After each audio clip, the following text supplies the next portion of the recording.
I didn't want to leave you guys hanging, so let's start with a little bit more of an introduction to philosophy even further. In this video, will include the branches of philosophy. And so those branches include epistemology, metaphysics, and ethics. Meta-epistemology and meta-ethics are more of the specific ones, but the three branches you gotta know is epistemology, metaphysics, and ethics, right?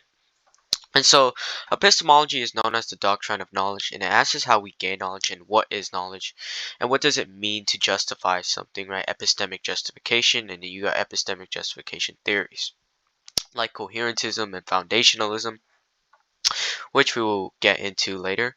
So, how we get knowledge could be like empiricism versus rationalism. You could take one of those positions.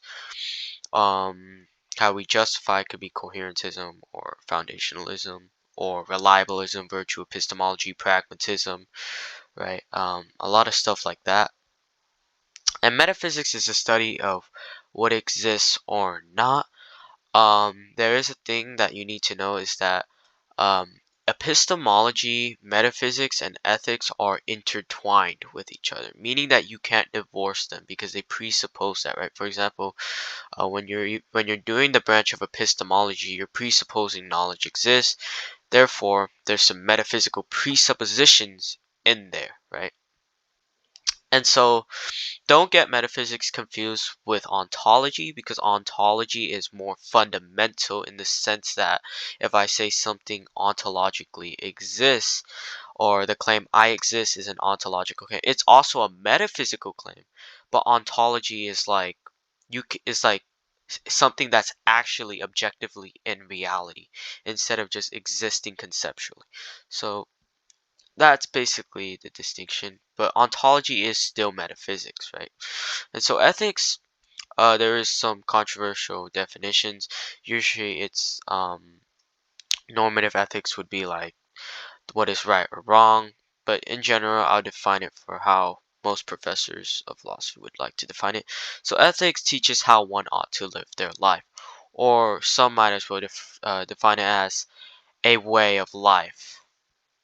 And so meta-epistemology or second order knowledge is the questioning of knowledge itself. So you can have meta logic, which is just questioning logic itself. And questions include does knowledge exist? And you might be asking me, well, yes, meta epistemology is circular. Yes, though there's debates whether everything is circular, like the problem with the criterion, which we will get soon, which is a major skeptic problem in epistemology.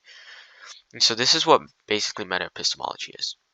It's evaluating the grounds of knowledge itself.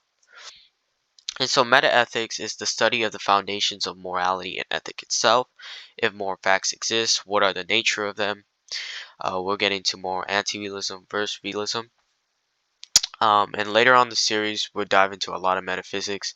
We'll explore Hegel, Kant, materialism versus idealism, especially that of Berkeley's, sorry.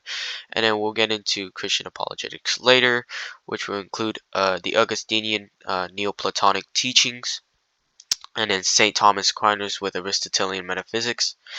And then we'll look at the arguments for the existence of God. And so that's it. Yeah, thank you for watching.